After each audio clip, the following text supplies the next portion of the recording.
documentaire Le Match de la radio dresse un portrait des plus réalistes de la radio québécoise, un milieu beaucoup plus difficile qu'on pourrait le croire.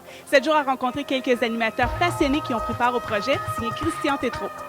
Toutes les stations pour lesquelles tu vois qu'il n'est pas stable, lui, hein? Tu vois que c'est pas un animateur qu'on garde longtemps dans une station de radio. Ma vision de la radio... La radio est vraiment immortelle. La radio, c'est un médium qui se renouvelle constamment. C'est une roue qui tourne, c'est une roue qui s'ajuste continuellement. On va toujours être les premiers. La radio va toujours être les premiers sur la nouvelle. Qu'on soit, il y en a qui, encore en spécial, qui disent « Ah, les pauvres DJ, on fait tellement pitié les DJ. » Puis... Mais je regrette, si Whitney Houston rend l'âme, je vais être le premier à rendre la nouvelle. La radio, c'est du divertissement, c'est du plaisir, c'est de la proximité avec les auditeurs aussi.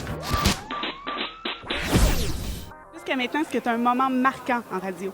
Mon moment le plus marquant, je dirais... La nuit, je me suis déjà endormie.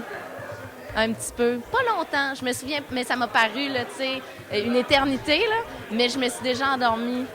Puis il y a eu un petit blanc en ondes. Mais c'est ça. Oh mon Dieu, je peux pas croire que je viens de dire ça. Bon, en tout cas, c'est dit. Un moment marquant pour moi, c'est un moment où on te congédie. J'ai été congédié. Alors la vie s'arrêtait là, tout simplement. J'étais dans une bulle pendant 48 heures. J'ai vécu des moments intenses alors que je suis allé voir mes enfants au moment où on m'a congédié. Eux, ils jouaient au soccer. Moi, j'étais sur le bord de la clôture, puis je les regardais, puis je pleurais en me demandant quel était l'avenir. Alors tout ça, ça a été pour moi très difficile à vivre. Qui a imagé, alors que je jouais au soccer et que j'ai appris que mon père faisait plus de radio, je m'en souviens très bien comme si c'était hier. Pour moi, lui, c'était un icône de la radio. Les gens me parlaient de mon père, faisait de la radio, puis il était indélogeable. Puis finalement, lui, ma mère viennent me voir, me racontent que c'est fini. Moi, j'étais un petit cul, j'ai aucune idée, je comprends pas. Puis dans ma tête, c'est presque impossible. Jusqu'à temps que je le vois jouer au théâtre l'été, puis qu'il s'en allait plus travailler. Je me rappelle, évidemment, quand j'ai commencé à CKVD, je n'avais pas dormi de la nuit. Je m'en rappellerai toute ma vie. Je me rappelle qu'un journaliste me parlait du décès de Marvin Gaye assassiné par son père, mais c'était un 1er avril, je l'ai envoyé promener. Je me rappelle, j'étais en ondes à CKMF à la Polytechnique, le massacre de Polytechnique. Quand on m'a appelé, j'ai raccroché. Je ne pouvais pas accepter, je pensais que c'était un canular.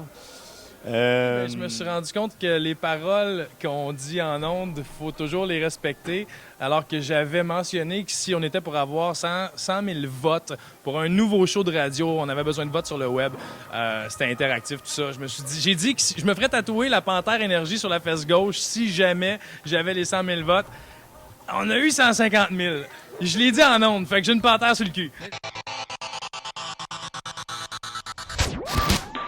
Je me demande d'où ça vient, parce que j'ai moi-même fait tatouer. J'étais à CKTF, justement, puis on l'avait fait en ondes avec Julien Tremblay. On s'était fait tatouer, avoir une petite gageure comme ça pour le fun en ondes avec les auditeurs. Mais comme dit Philo... Tu m'avais dit, fais jamais ça aussi. Oui, c'est ça. L'innocent l'a fait. Ma plus grande réalisation, c'est d'avoir mis au monde la relève qui est ici, Philippe-Olivier Liret. Merci, c'est gentil. Le documentaire Le Match de la radio sera diffusé le dimanche 4 mars à 19h à Canal D. C'était Marie-France Pellerin pour 7jours.ca.